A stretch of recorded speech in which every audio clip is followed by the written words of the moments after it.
nos vamos a sumergir en dos figuras, dos gigantes del siglo XIX, Karl Marx y Friedrich Nietzsche. Dos pesos pesados, desde luego. Totalmente.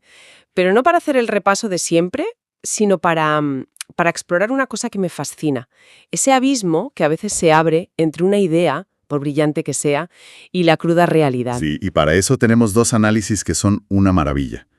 Uno se mete de lleno en cómo Mikhail Bakunin, que era el gran rival anarquista de Marx, predijo, es que casi da miedo lo preciso que fue, el desastre del Estado marxista. Es increíble, sí. Y el otro es una deconstrucción de la filosofía de Nietzsche que, va directa a sus contradicciones más profundas. Exacto. El hilo que conecta todo esto es esa tensión, ¿no? Esa brecha entre lo que un pensador imagina en su escritorio y lo que su idea, o a veces su propia vida, termina siendo en realidad. Pues esa es la misión de hoy, yo creo. Entender qué pasa cuando esas grandes utopías chocan con algo tan humano como la sed de poder o simplemente la fragilidad de una persona. Claro. Y es que la pelea entre Marx y Bakunin, por ejemplo, no fue un simple choque de egos en la Primera Internacional, que es como se cuenta a veces. No, fue mucho más. Fue una de las batallas intelectuales clave de su siglo. Un choque frontal de visiones sobre la libertad, el Estado, y sus consecuencias, como veremos, marcaron todo el siglo XX. Pues vamos directos al grano. Empecemos por ahí, por esa profecía de Bakunin. Hay una advertencia que lanza sobre la famosa dictadura del proletariado que, leída hoy, te deja helada. Totalmente. Él, en esencia, lo que dice es, cuidado con esto. Cuidado porque suena muy bien en la teoría, pero en la práctica esto no va a ser el pueblo gobernando. Ni de lejos. Hay una cita suya de 1873 que es demoledora. Sí, la tengo aquí. Bakunin se pregunta, ¿qué significa que el proletariado se constituya en clase dominante?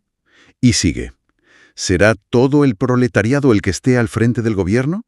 Y él mismo responde, que es imposible. Claro, el resultado inevitable será que el proletariado será gobernado por una minoría que, en cuanto se conviertan en gobernantes, dejarán de ser obreros y se pondrán a mirar al pueblo desde las alturas del Estado. Es que lo clava. Es increíble. No solo es que anticipe que va a surgir una nueva élite, es que la describe con un desprecio. La llama la burocracia roja. La burocracia roja. Y llega a decir que será la clase más vil, despótica, arrogante y despreciativa. A ver, Bakunin era anarquista. Su desconfianza hacia el poder centralizado era absoluta. Para él, en el momento en que le das a un grupo el monopolio del Estado, se acabó. Da igual la intención inicial. Exacto. La propia lógica del poder los iba a corromper. Era inevitable. Y va más allá, porque predice que el socialismo científico de Marx se iba a convertir en... ¿En una especie de nueva religión? Una religión de Estado, sí.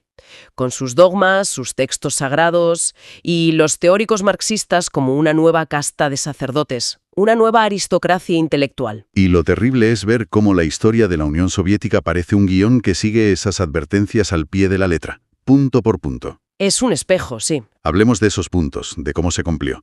El primer golpe al poder obrero llega muy pronto, ¿no? En enero de 1918. Sí.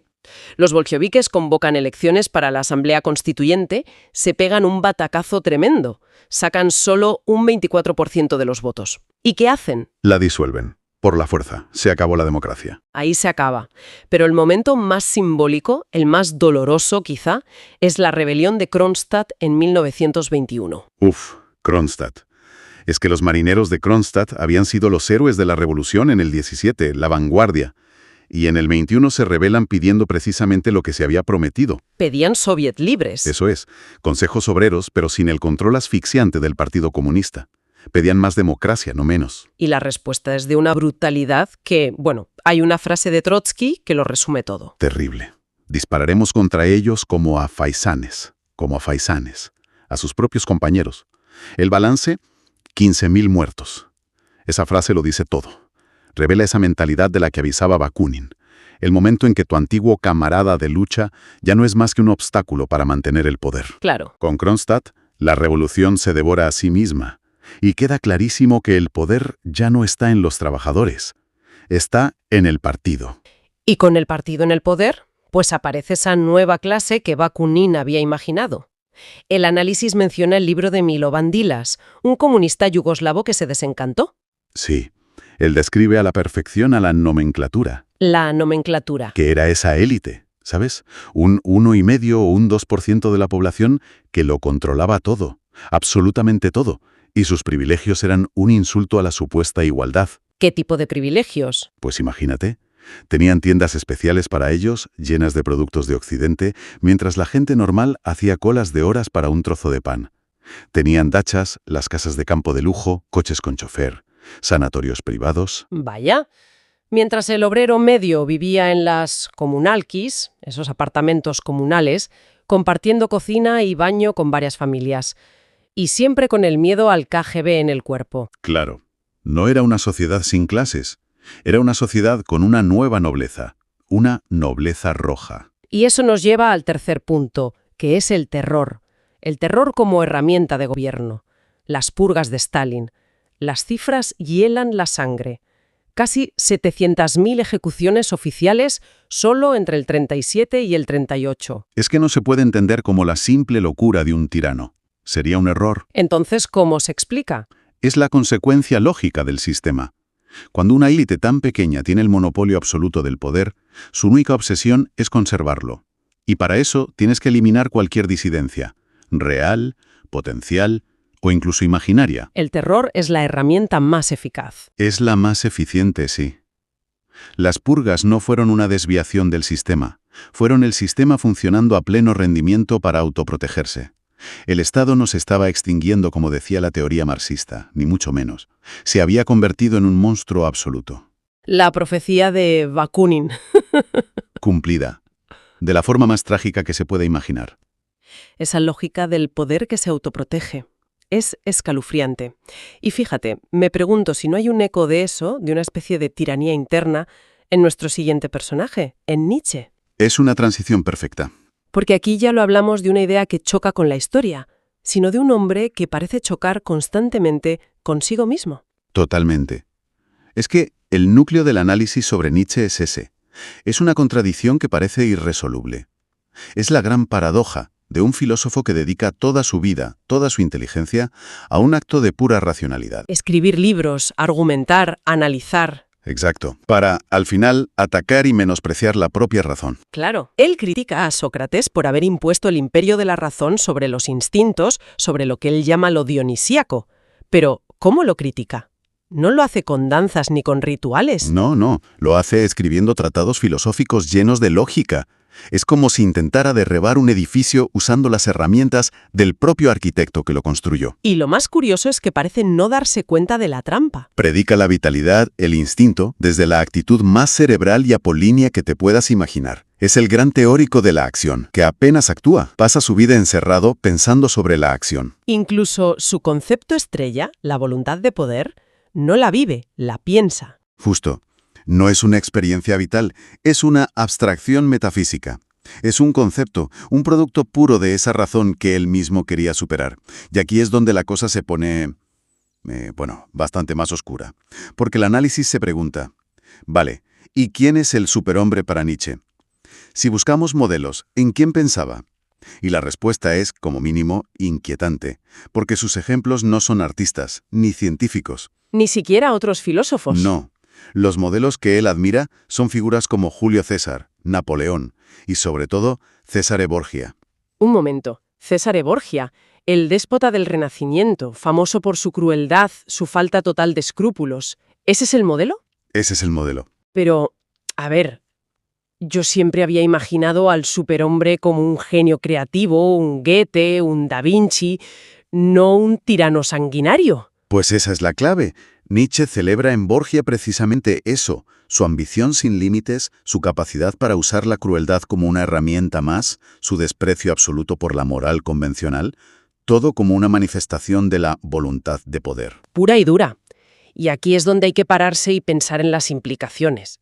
Al poner a estos arquetipos de conquistadores como modelo, lo que está haciendo es dar una validación filosófica al dominio violento. Está diciendo que la compasión es de débiles, que la moral del rebaño es un obstáculo y que el fuerte tiene el derecho natural a dominar al débil. Exactamente.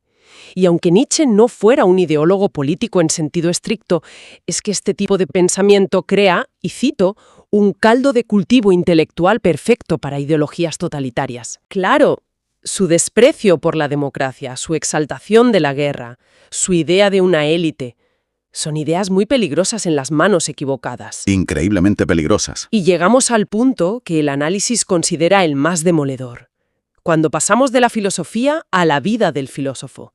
Aquí la contradicción es casi in vitrons. Una broma macabra, sí. Tienes al profeta de la salud, de la fuerza, de la vitalidad dionisíaca, y su vida fue un auténtico calvario. La descripción es terrible. Migrañas que lo dejaban en cama días enteros, problemas digestivos crónicos, una vista tan mala que casi no podía leer, y al final, claro, una década de locura hasta su muerte. El hombre que predicaba la superación y la fuerza era en realidad un ser devastado, física y mentalmente. Es desolador. Y aquí el análisis plantea una interpretación psicológica muy potente. La idea de que su filosofía podría ser en gran medida una sublimación de su propia impotencia. A ver, explícame eso. Es una perspectiva fascinante. El hombre que no podía dominar su propio cuerpo enfermo proyecta un ideal de dominio absoluto en la figura del superhombre. Claro. El hombre que era torpe socialmente, que fue rechazado de forma muy dolorosa por la mujer que amaba, Lou András Salomé, construye una filosofía que desprecia las convenciones sociales, que desprecia al rebaño. Es como si toda su obra fuera un castillo de poder hecho de palabras, construido por un hombre tremendamente frágil. Podría verse así, sí.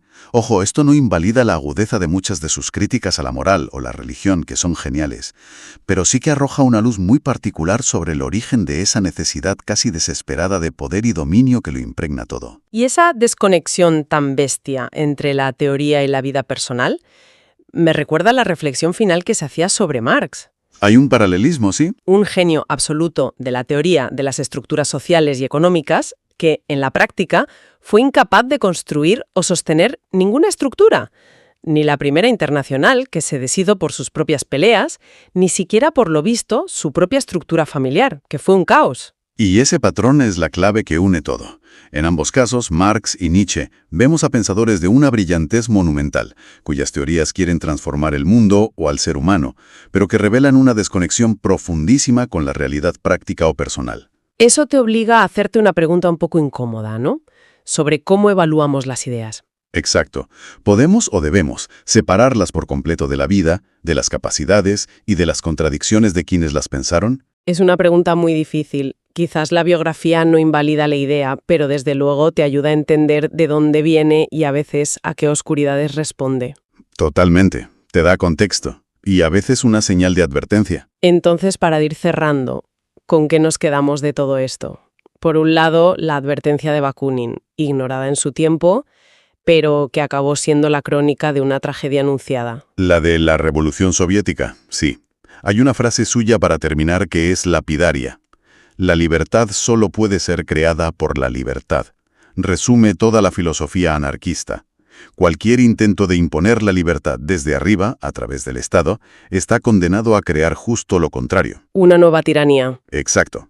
Y la historia del siglo XX tristemente le dio la razón en muchas cosas. Y por otro lado, Nietzsche.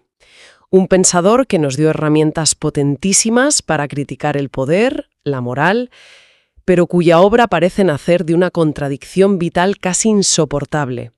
Un gigante con pies de barro. Sí, y creo que la reflexión final que podemos sacar de los dos análisis es muy potente. Tenemos dos grandes proyectos de liberación humana.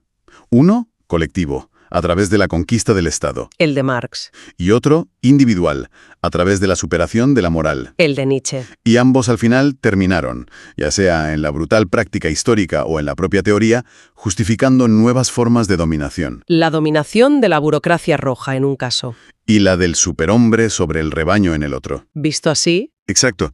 Y eso nos deja con una pregunta que creo que es muy relevante hoy. Cuando las grandes ideologías, da igual del signo que sean, nos prometen una emancipación total, un paraíso en la tierra, deberíamos quizá prestar más atención a las pequeñas advertencias sobre la naturaleza del poder humano que a la belleza deslumbrante de la promesa en sí.